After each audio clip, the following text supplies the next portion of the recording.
Egaa hordoftoota fi kabajamtoota keenya oduu ammee qabna. Oduu ammee keenya wajjin gadhumaan waliin tura. Marii waraana bilisummaa Oromootii fi mootummaa Itoophiyaa gidduutti marsaan sadaffaan eegalee jiraachuutu dhagamaa jira. Waraana bilisummaa Oromootii fi mootummaa Itoophiyaa gidduutti mariin geggeeffamaa jiraachuu. Mariin kun eessa geggeeffamaa jira? Biyya kamii geggeeffamaa jira? Eenyutu irratti hirmaatee? Qaamni sadaffaan gara waraana bilisummaa Oromootii akkasumas mootummaa Itoophiyaa gidduu qaama sadaffaan eenyu kan jedhu ammoo bal'inaan isinii qoodaa. Komiin takka takka gara waraana bilisummaa Oromootii irraa yookaan ammoo deeggartoota waraana bilisummaa Oromootii irraa ka'aa jirti. Kan biraa dammoo mootummaa Itoophiyaa illee nagartee waan kana haga ammatti wani dubbatin jirtu. Komiin ni kaatee jechuudha. Haga ammatti ammoo mariin eegalee jira. Maayik Hamar Jibuutiitti argama. Akkasuma Jeneraal Biraanuu Juulaa Ugaandaatti argama. Jaalmarroonis Ugaandaatti argama.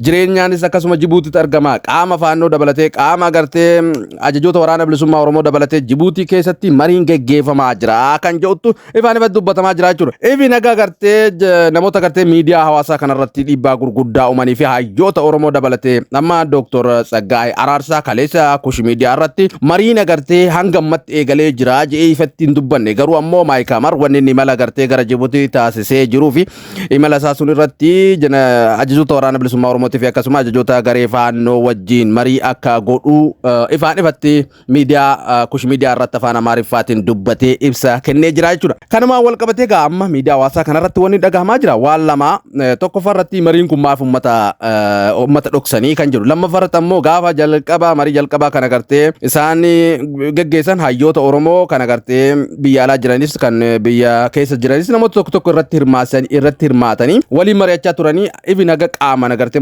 qaama mootummaa biratti argamanii profeesaroota dabalatee irratti hirmaatanii turanii jechuudha marii jalqabaa irratti. Marii lammaffaa irratti dammoo ajajoota waraana bilisummaa Oromoo irratti hirmaatanii marii sadaffaa kan ammoo maaliif dhuunfaa godhame maaliif agartee Jaalmarroo Dirribaatii fi akkasuma qaama alaa agartee jireenyaa qofa ta'e yookaan ammoo nama lama qofaanii maaliif ta'ee kan jiru komii namoota baay'eeti jechuudha miidiyaa hawaasaa kanarratti kan amma dhagahamaa jiru. Namoota baay'ee hoggaa isin jiru namoota akkanumatti ololaaf yookaan ammoo miidiyaa kanarratti bilxiginnaan bobbaastee haasaa godhan osoo hin taane namoota jajjabaa agartee miidiyaa hawaasaa kanallee akka itti fayyadaman beekan waan ta'eef jechuudha. Kanaaf kun komii dhugaati. Garuu mariin dhibbarraa dhibbatti eegalee jira jettanii yoo kana gaafattan taate mariin dhoksaadhaan gaggeeffamaa jira. Waan agartee isaan uummata dhoksaniif ammoo isaantu beekaa jechuudha. Mariin ammoo gaggeeffamaa jiraachuu dhagahamaa jira. Namoonni gariin Ugaandaadha. Jeneraal Biraanuu Juulaa Ugaandaatti argama. Marii achi gaggeeffamaa jira. Jaalmarroolleen achi argama. Marii gaggeeffamaa jira. Namoonni gariin ammoo Maayik Hamar Jibuutiitti argama. Akkuma agartee Dr. Tsaggaayee Araarsaa kaleessa dubbate ajajoota faannootii fi ajajoota waraana bilisummaa Oromoo wajjin marii achitti gaggeessuu danda'a. Marii yeroo sadaffaadhaaf gara waraana bilisummaa Oromootirraallee akkasuma garee faannoorraallee namoota tokko tokko wal argee marii gaggeessuu danda'a. Akkuma inni jedhe namoonni gariin Jibuutiidhaa jiru. Namoonni gariin ammoo Ugaandaadhaa jiru. Hagama kan perfekti wanni hagammaa ifata hin jiru. Garuu Jeneraal Biraanuu Juulaa amma kan inni itti argamu biyyi inni itti argamu gara Itoophiyaa irraa biyya Ugaandaatti jechuudha. Kanaaf gaaggadhumaan waliin tura. Yaada keessan nuun qoodaa karaa koomentiitiin laayikii godha subscribe godha share walii godha isin jechuun barbaada. Yaada kana waliin dhageeffannee walitti deebina. Mariin gaggeeffamuu fi haaldureewwan tokko tokko mijataa jira.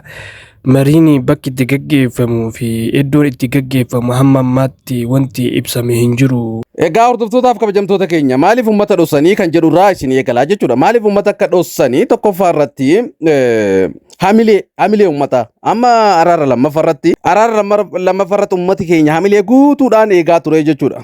Xiyyiitiin kun agartee Oromiyaa keessatti yookaan ammoo waraanni amma obboleeyyan lamaan wal fixaa jirtu kun Oromiyaa keessatti ni goolabama. Araaran agartee dubbiin kun ni dhumatti.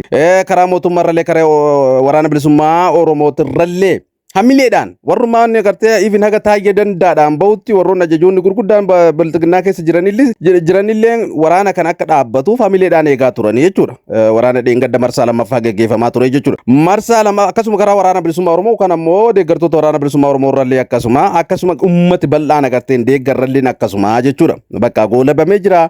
Araarri bu'ee jira. Walii galanii jiranii qabxii dhumarra aga Jawaar Mohammadiin bahutti xiqqaa irratti bakka 95% ol wal dhagahanii jiranii walii galanii jiranii kan jedhu jechuudha. So hamilee ummataa kanaaf ammas yeroo sadaffaadhaaf marsaa sadaffaa kanaaf hamilee ummataa kana akka hin cabsineef hamilee ummataa kana agartee araararraa ummanni akka tasfaan kutanneef marii agartee akka marsaa sadaffaa miti afuraffaallee yoo gaggeeffame haga dhuma marii kana agartee walii galteen dhumarra geenne waliif wanta kana mallatteessinee fidnutti ummata timbeessifnu ummata keenya hamilee ummata keenyatiif jecha dhossanii jeeyyaadhaan tokko kana yaadni ki lama farata akkuma beekamu namootiif gaa namoonni yaada garagaraa kennatu jaalmarroo dirbaa waraanatti illee himne yookaan ammoo waraana wajjin hin mari'anne ajajoota isaallee wajjin marii hin geggeessine akkanumatti agartee bilxiginnaa wajjin marii godhaa jira yookaan ammoo waan ajajaa taateef guutumaan guutuutti responsibiliitiif gubbaa kaahee waan agartee paartii kana ofii geggeessaa jira.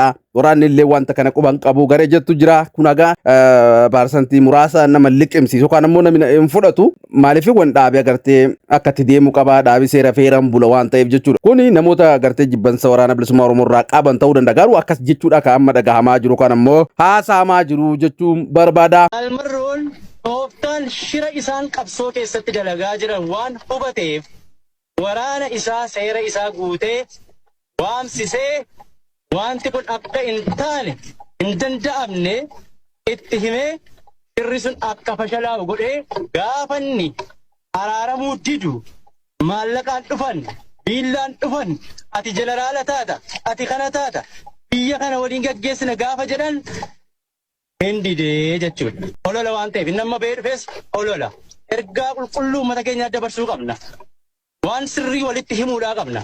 Ololaan erga dadhabanii humna waraanaa erga jalqabe dadhaban humna qaban hundasaa itti guuran dadhaban har'a karaa eessaa dhufan karaa humna dhabeeyyii olola sobaa qaratee dhalchanii ofii isaaniif achitti uummatanii waan qindeessanii as ba'anii jechuudha.